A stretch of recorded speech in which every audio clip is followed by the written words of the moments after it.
शरीर से यहीं बैठे रहे, मन को ले चले गंगा जी के किनारे जहां ये कथा चल रही है। कथा की भूमिका से आप सभी लोग परिचित होंगे। मैं फिर से स्मरण दिला देता हूं। एक ऐसा सम्राट जिसका नाम परीक्षित है, इतने ऊंचे खानदान में उत्पन्न हुआ, कलयुग ने बुद्धि खराब कर दिया। एक महात्मा के गले में इसलिए मरा हुआ सांप डाला क्योंकि महात्मा जी ने मांगने पर पानी नहीं दिया था, जल नहीं दिया था। महात्मा जी ने कुछ नहीं कहा, महात्मा के पुत्र ने श्राप दे दिया और श्राप भी बेहोशी अवस्था में नहीं दिया है, सोच समझ करके दिया है। इति लंघित मर्यादम तक्षकः सप्तमे अहानि दंक्षयत्यस्म कुलांगारम चोदितो में ततद्रुहम। यही श्राप। हे राजन, मर्यादा लांघ के आपने काम किया है, ये आपके कुल के अनुरूप नहीं है। महात्मा को प्रणाम करना चाहिए, उनके गले में सांप आपने डाला। जिस सांप को आपने मरा हुआ समझा है वो जिंदा होगा और 7वें दिन काट खाएगा। इस श्राप को सुनने के बाद परीक्षित अपने घर में नहीं रहे, गंगा जी के किनारे आए।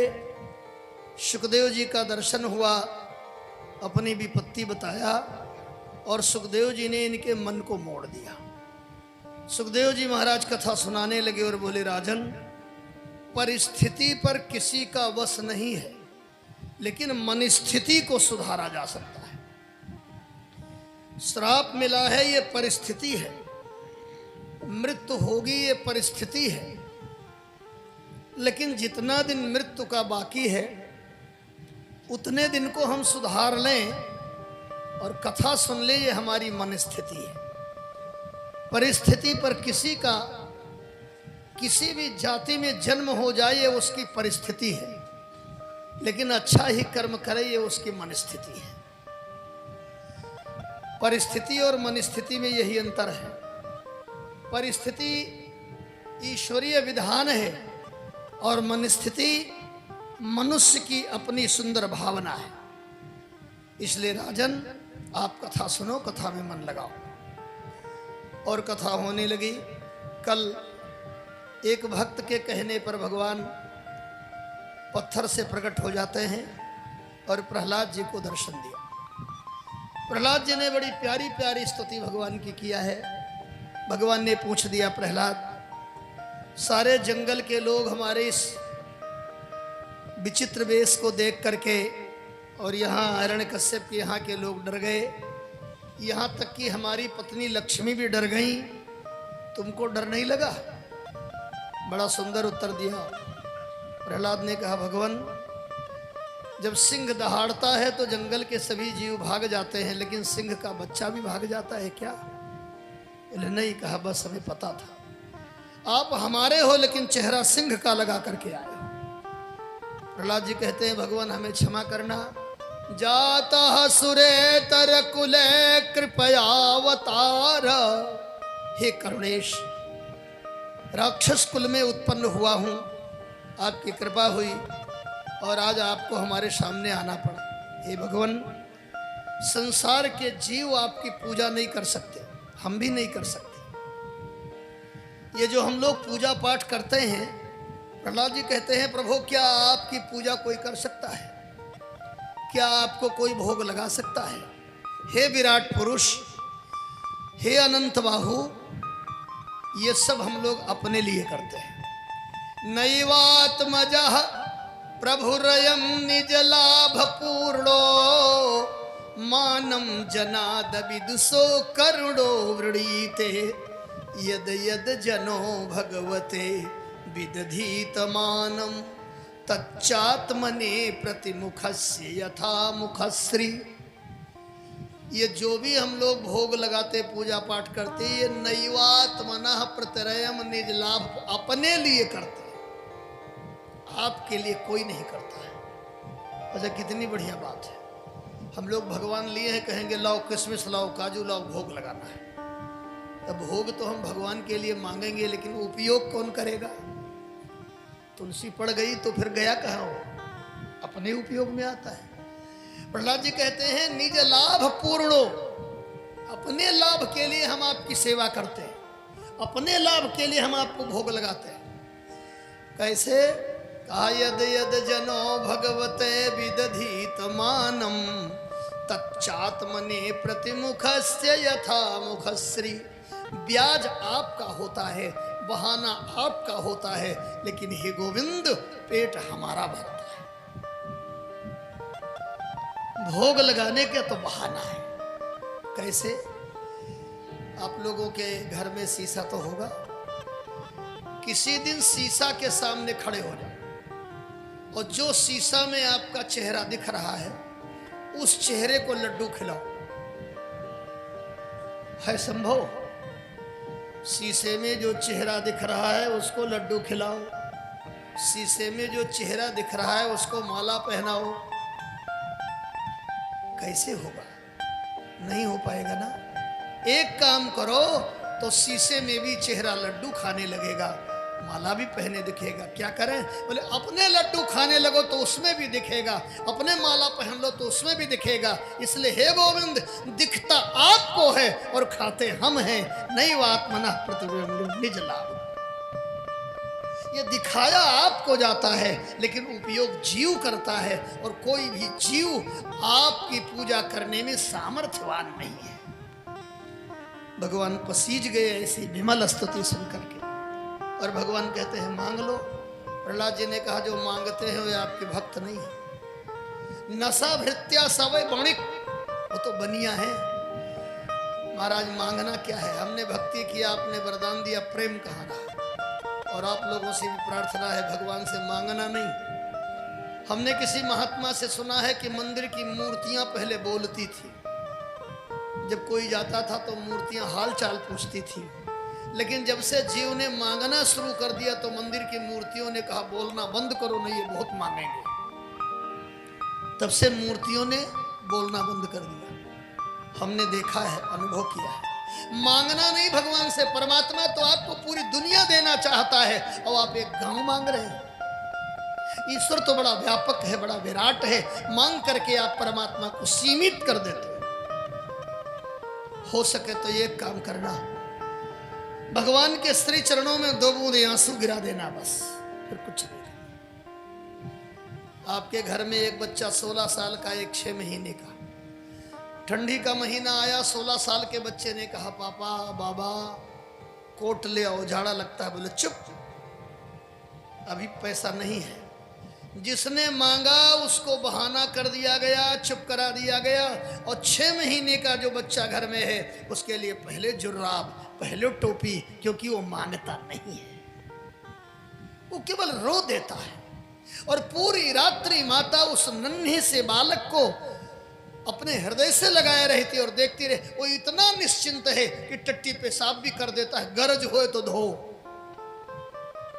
जिस दिन परमात्मा के समीप में जीव ऐसे हो जाएगा उस दिन भगवान पूरी जिम्मेदारी अपनी ले लेंगे। हम लोग तो भगवान से भी होशियारी करने लगते हैं। प्रहलाद ने कहा देना चाहते हो मेरे प्रभु तो यही दे दो कि मांगने की इच्छा ही खत्म हो जाए। ये जो मांगना मांगना कह रहे हैं इसकी इच्छा हमारी खत्म हो जाए, मांगना ना पड़े। भगवान ने कहा नहीं, मांग लो कुछ। जब प्रहलाद जी ने मांगना शुरू किया तो हमारे भगवान की सारी ठकुराई भूल गई। देंगे आप? हाँ हाँ देंगे जो मांगोगे। प्रहलाद जी ने कहा जितने जीव नरक में हैं सबका उद्धार हो जाए। भगवान ने कहा ये नहीं दे सकते,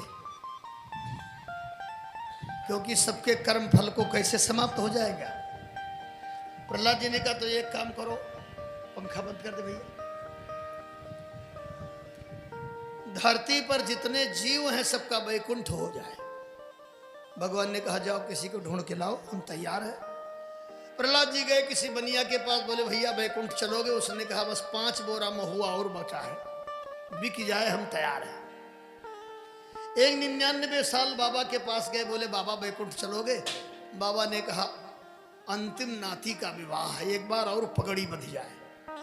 और जहां जहां प्रहलाद गए वहीं वहीं उत्तर मिला, हम नहीं चल सकते, अभी बड़ा काम है।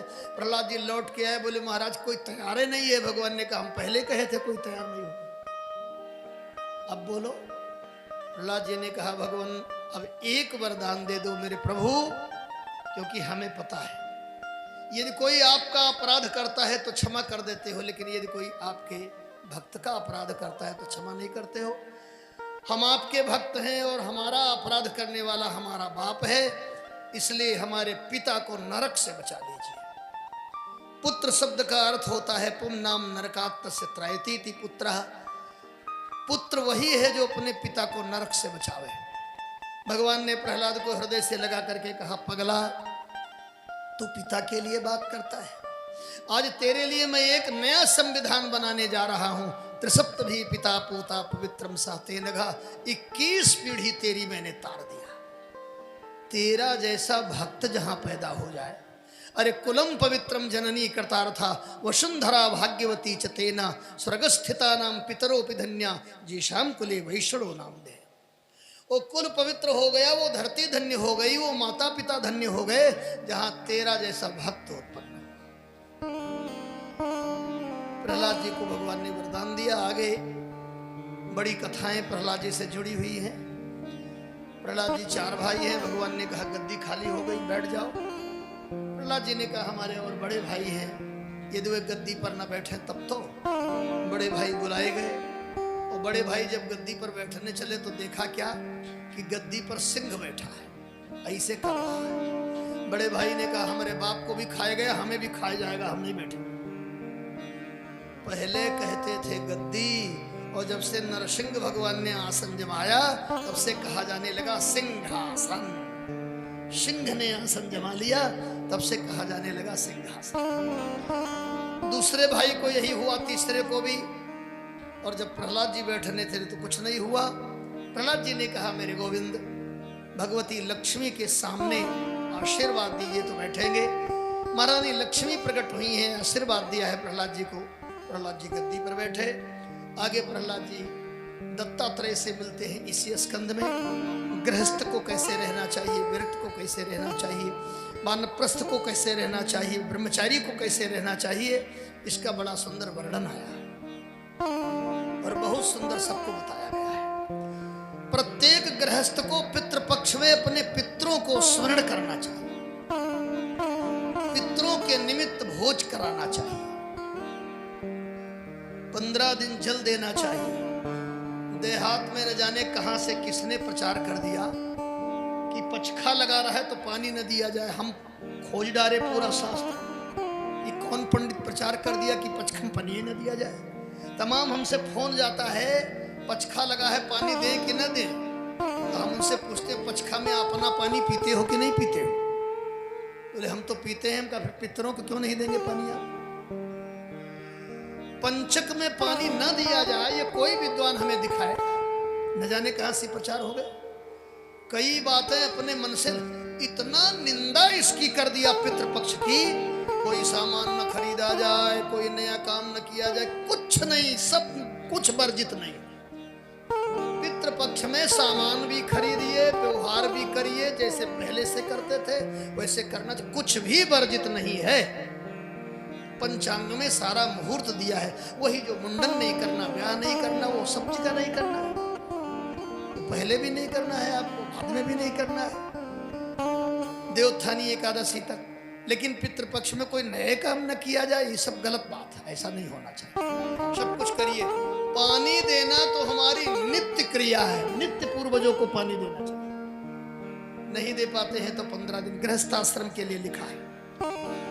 गृहस्थ को श्राद्ध कर्म जरूर करना चाहिए और भोजये ब्राह्मणान 10 ब्राह्मण को खिलाना चाहिए। ऐसे जिसका सामर्थ्य हो तो पूरा गोंडा जिला खिलावे, लेकिन 10 ब्राह्मण जरूर। गृहस्थ को कैसे रहना चाहिए इसका वर्णन किया, सन्यासी को कैसे रहना चाहिए। इसी स्कंद में भगवान शंकर को त्रिपुरारी की उपाधि मिली है।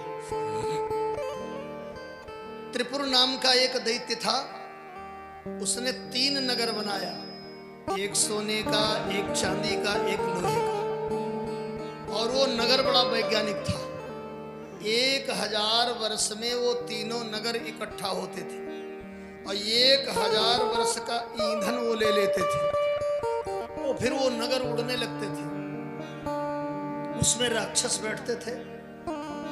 जब उनको भूख लगती थी तो किसी देश में वो उतर जाते थे और कूद कूद करके मनुष्य को खा करके फिर विमान उड़ जाता था। सब लोग त्रस्त होकर के भोले बाबा से बोले, महाराज ये राष्ट्रीय समस्या आ गई। भगवान शंकर ने भगवान विष्णु से कहा और भगवान विष्णु ने धनुष बाण दिया। धनुष बाण से भगवान शंकर ने उन तीनों पुरों को ढहाया, इसलिए इनका नाम पड़ा त्रिपुरारी। बोलिए त्रिपुरारी भगवान की। इसी के साथ सप्तम स्कंद की पूर्णाहुति। अब हम लोग अष्टम स्कंद में प्रवेश कर रहे हैं। अष्टम स्कंद में 24 अध्याय है।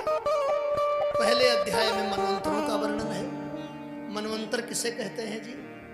ये जो कलयुग है ना, इस कलयुग का 4 गुना 4,32,000 वर्ष की आयु है। इसका 4 गुना कर दीजिए तब होगा द्वापर।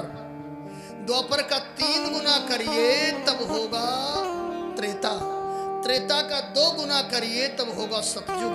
और ऐसे सतयुग, त्रेता, द्वापर जब 71 बार बीत जाता है तब एक चौकड़ी होती है।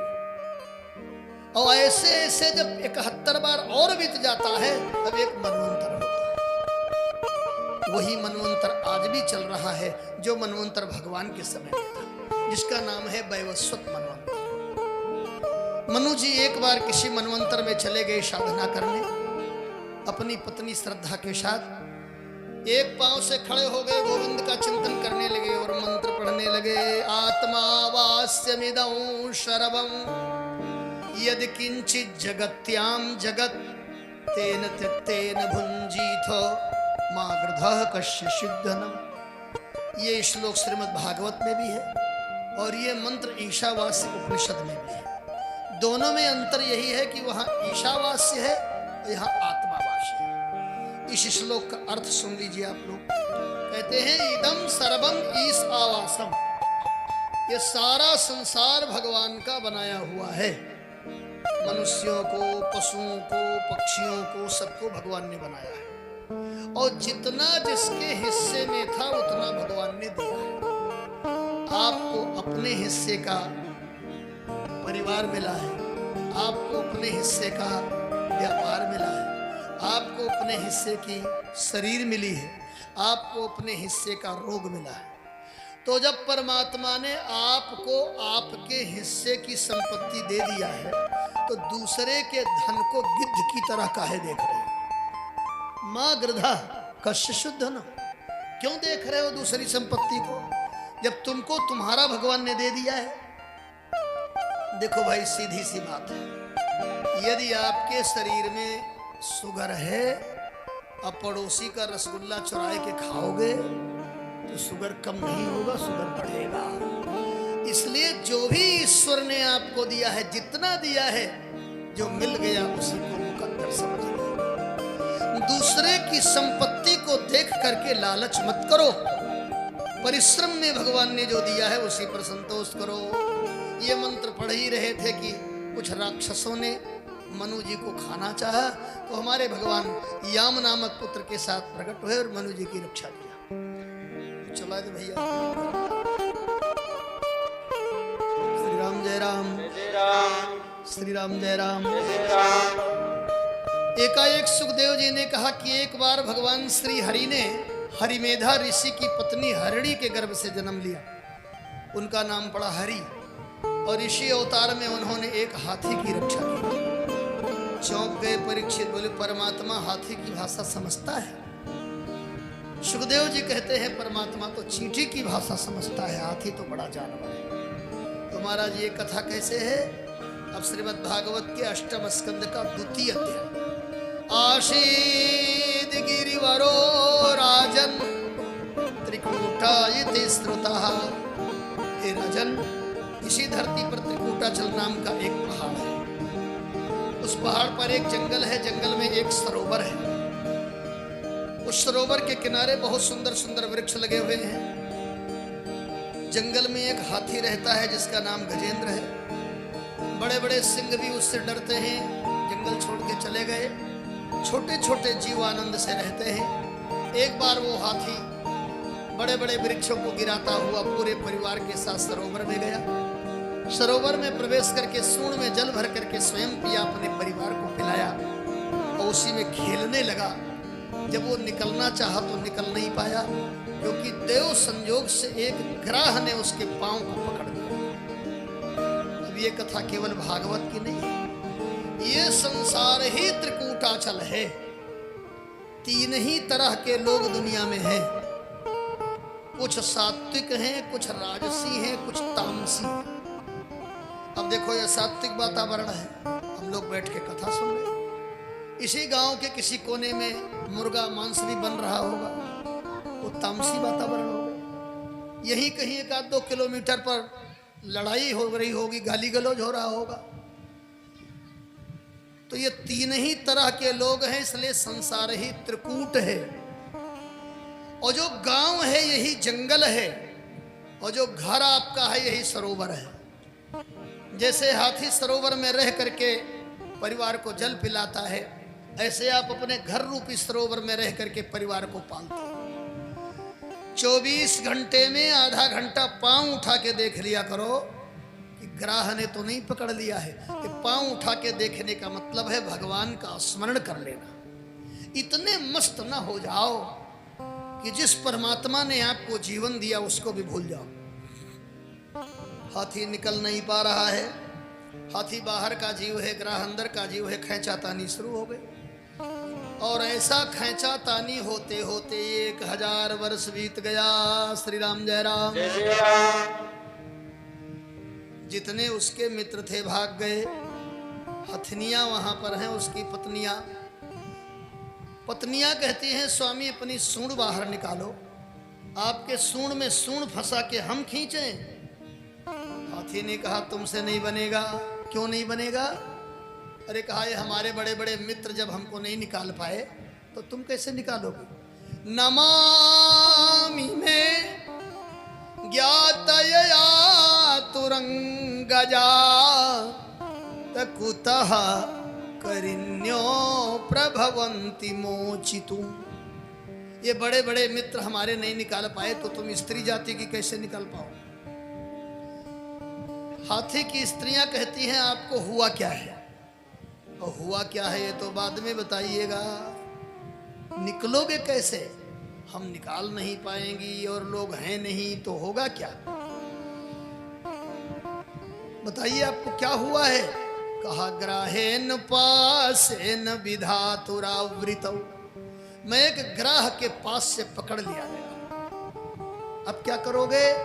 अप्यहं च तमयामि परम परायणम, अब मैं परम परायण आदि नारायण भगवान के शरण में जा रहा हूं। याद रखना संसार के जितने हितैषी हैं जब अपने मोबाइल का स्विच ऑफ कर लें तो एक नंबर हरदम सबको याद रखना चाहिए, वो भगवान के घर का नंबर है, वो लैंडलाइन है, वहाँ सदैव नेटवर्क रहता है 108। ये 108 दाने की माला उठाओगे भगवान सुनेंगे। ये दुनिया के लोग धोखा दे दे तो परमात्मा धोखा देने वाला नहीं है। हाथी कहता है अब मैं जा रहा हूं कहां? बोले भगवान के पास में। प्यहम च तमयामि परम परायणम। कैसे जा रहा है सीख लो। एक हाथी सिखाता है पूजा पाठ, कोई गुरुजी नहीं, कोई विद्वान नहीं, कोई महात्मा नहीं, कोई पंडित जी नहीं, हाथी सिखा रहा है। एवं व्यवसितो बुद्ध्या समाधाय मनोहृदि जजाप परमं जाप्यम प्राजन्मनि अनुशिक्षितम। बुद्धि के व्यवसाय को समेट लिया और मन को सावधान कर लिया। ये मन बड़ा चंचल है, मन कैसे रुकेगा भाई? देखिए मन को रोकने के लिए एक उपाय करना होगा। आपका मन तब ठीक होगा जब आपका अन्न ठीक होगा। भोजन बनाते समय नारियों का, माताओं बहनों का मन शुद्ध होना चाहिए। स्वस्थ मन से भोजन बनाया जाएगा तो रुचिकर होगा, स्वस्थकर होगा। 4 दोष है भोजन में: निमित्त दोष, आश्रय दोष, सुत्त दोष, निर्माण दोष। जो भोजन हम कर रहे हैं वो आया कहां से है? बनाते समय मन कैसा था? भोजन परोसते समय मन कैसा था? जितना बढ़िया मन होगा उतने बढ़िया, जितना बढ़िया अन्न खाओगे। अन्नमयम मनः आपोमयो वाक्, इसलिए बिना तुलसी दल डाले मत खाओ। प्रत्येक जीव को बिना भगवान को दिखाए नहीं खाना चाहिए। हाथी कुछ खाया पिया नहीं है, मन बढ़िया है, बुद्धि के व्यवसाय को समेट लिया, मन को सावधान कर लिया और जजाप लगा जप करने। क्या भगवान को जप करने के लिए माला जरूरी है? लोग माला सवेरे जपते हैं, तो क्या जप जरूरी है? माला जरूरी है? बोले जरूरी तो है। माला लेते हैं तो थोड़ा, बोले माला तब जरूरी नहीं होगा जब आप भगवान को संसार की तरह मानने लगोगे। संसार की जितनी रिश्तेदारी है वो बिना माला के याद है कि नहीं याद है? हमने नहीं देखा कोई सवेरे सवेरे माला लेके साढ़ू साढ़ू, मामा मामा, नाना नाना, साले साले, किसी ने आज तक याद किया माला पर? तो भगवान के लिए माला क्यों? इसका मतलब है जितना प्यारा तुम्हें साला और साढ़ू लगता है उतने प्यारे तुमको भगवान नहीं लगते। जिस दिन संसार परमात्मा, जैसे संसार को याद करते हो ऐसे भगवान याद करने लगे तो उस दिन कुछ नहीं करना पड़ेगा, कोई माला नहीं लेना। बस्ती जिले में एक बार कथा करने गए तो एक माताजी सवेरे सवेरे झाड़ू लगावें। आपके यहाँ वो नियम नहीं है। कुछ स्थानों में भागवत जब होती है तो सवेरे गांव की नारियां बैठ करके मंगल गीत गाती है, नियम है, भगवान को जगाया जाता है। अपने यहाँ नहीं है, उधर है, बड़ी परंपरा है। वो 4-6 नारियां आवेंगी, बूढ़ी बूढ़ी, वो बैठेंगी और जगावेंगी, गीत गावेंगी, ये नियम है। तो वो गीत गावें और बढ़िया झाड़ू लगावें, हमको इतना बढ़िया लगा। प्रत्येक व्यक्ति को प्रतिदिन यही समझना चाहिए, अपने घर द्वार की सफाई करो कि आज हमारे घर में भगवान आने वाले।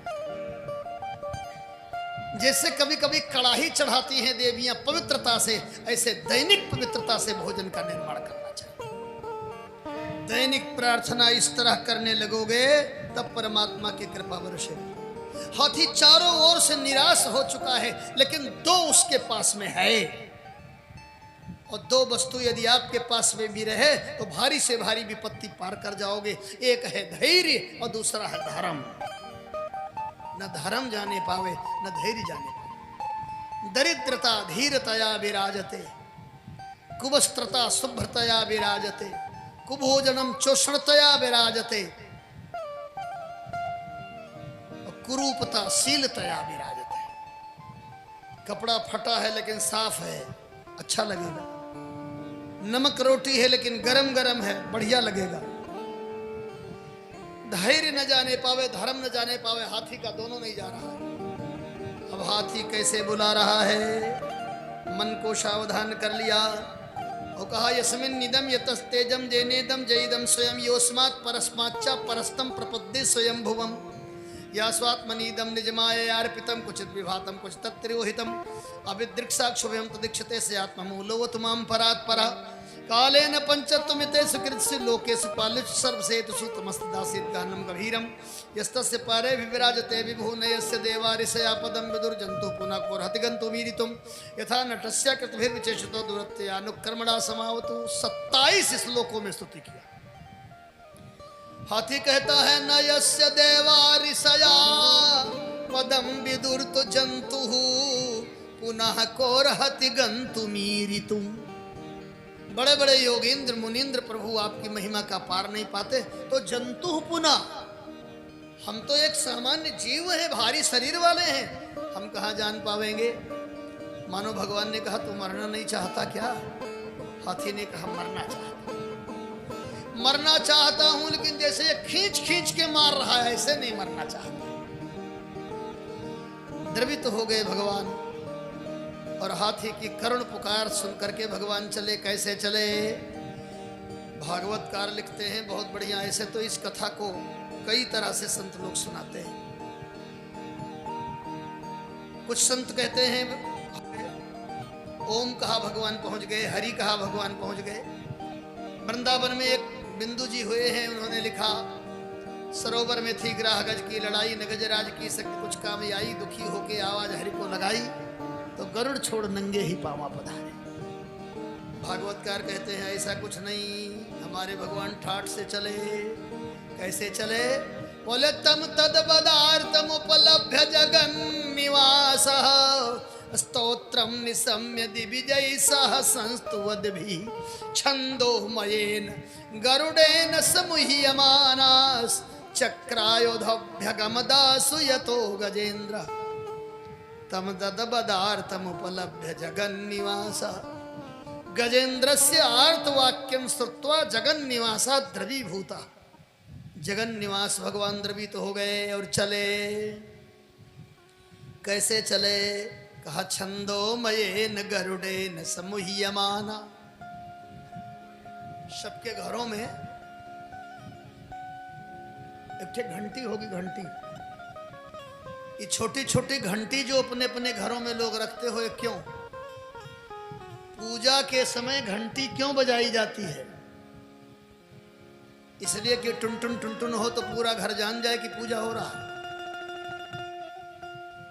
या इसलिए कि हमने मंदिर में देखा तो हम भी ले आए, या इसलिए कि पंडित जी के घर में देखा तो ले आए? जी नहीं। आज जान लीजिए पूजा के समय घंटी क्यों। भगवान जब गरुड़ के पीठ पे बैठ के चलते हैं तो गरुड़ का पंख ऐसे होता है और गरुड़ के पंख से आती है आवाज वेद मंत्र की। ऐसे गरुड़ चल रहे हैं। तुभ्यम नमामः जगदीश्वराय, तुभ्यम नमामः परमेश्वराय, हे कमलाकांत तुभ्यम नमामि, हे लक्ष्मीकांत तुभ्यम नमामि। गरुड़ के पंख से निकलता है वेद मंत्र और आपके घंटी के ऊपर बना होता है गरुड़ का चिन्ह। तो घंटी जब आप बजाते हो उसका मतलब है कि हमारी पूजा में वेद मंत्र हो रहा है। भगवान आ रहे हैं, हाथी डूब रहा है। हाथी कहता है प्रभु बड़ी बिरुदावली सुनी थी, अभी तक नहीं पधारे। इतना लेट भगवान ने क्यों किया? हाथी को बचाने में इतना लेट भगवान क्यों करते हैं? इसलिए कि हाथी ने मंत्र नहीं लिया है। बिना दीक्षा के बेचारा हाथी है। भगवान ने सोचा कोई साक्षी इसका नहीं है। लक्ष्मी जी ने कहा तब तो ये ऐसे मड़राते रहेंगे, कृपा नहीं करेंगे। लक्ष्मी जी ने वैकुंठ से कमल का पुष्प फेंक करके हाथी को दीक्षित किया। और जैसे हाथी ने कमल का फूल उठाया, सौंतः सुरु सुरु बलेन गृहीतयार्तौ दृष्ट्वा गरुत्मति हरिं खौपात चक्रम उत्क्षिप्य सांबुजकरम गिरिमाह कृक्षन नारायणाखिल गुरौ भगवन नमस्ते। और जैसे हाथी ने कहा हे गुरुदेव नमस्कार, भगवान ने सग्राह पीडित मजा सहसावतीर्य। याद रखिएगा हाथी जब स्तुति करने लगा तो जितने देवता थे सब आसमान में थे। एवं गजेंद्र व्रणित निर्विशेषम ब्रह्मादेव विविध लिंग विधाभिमाना। ब्रह्मादि देवता सब आकाश मार्ग में थे, लेकिन सब इस प्रतीक्षा में थे कि हाथी नाम लेके बुलावे। हाथी ने गोलमोल स्तुति किया। बिना नाम के न शंकर जी आए, बिना नाम के न इंद्र आए, बिना नाम के न ब्रह्मा आए। भगवान ने कहा हे देवताओं तुम लोग नाम के लिए परेशान हो, बिना नाम के तो हम ही जाएंगे। और बिना नाम के भगवान आए। गज ग्राह दोनों को बाहर किया, ग्राह को मारकर गज का उद्धार कर दिया। गज भगवान के सामने खड़ा है और ग्राह भगवान के धाम को चला गया। जिसने गज के हाथी के पांव को पकड़ा उसका पहले उद्धार हुआ और हाथी का बाद में उद्धार हुआ। मानो भगवान ने कह दिया दुनिया वालों हमारे पैर को न पकड़ सको, हमारे भक्त के पैर को पकड़ लो तब भी तुम्हारा कल्याण हो जाएगा। और हमारे भक्त के पांव को प्रेम से न पकड़ सको, दुश्मनी से पकड़ लो तब भी तुम्हारा उद्धार होगा। अयोध्या में एक महात्मा कहते थे कि भाई विभीषण ना बन सको रावण तो बनो, सुग्रीव ना बन सको बाली तो बनो। भगवान आवे मारने तो आवे, आवे तो कुछ तो करने आवे। इस तरह से हाथी का उद्धार किया। श्री राम जय राम, श्री राम जय राम।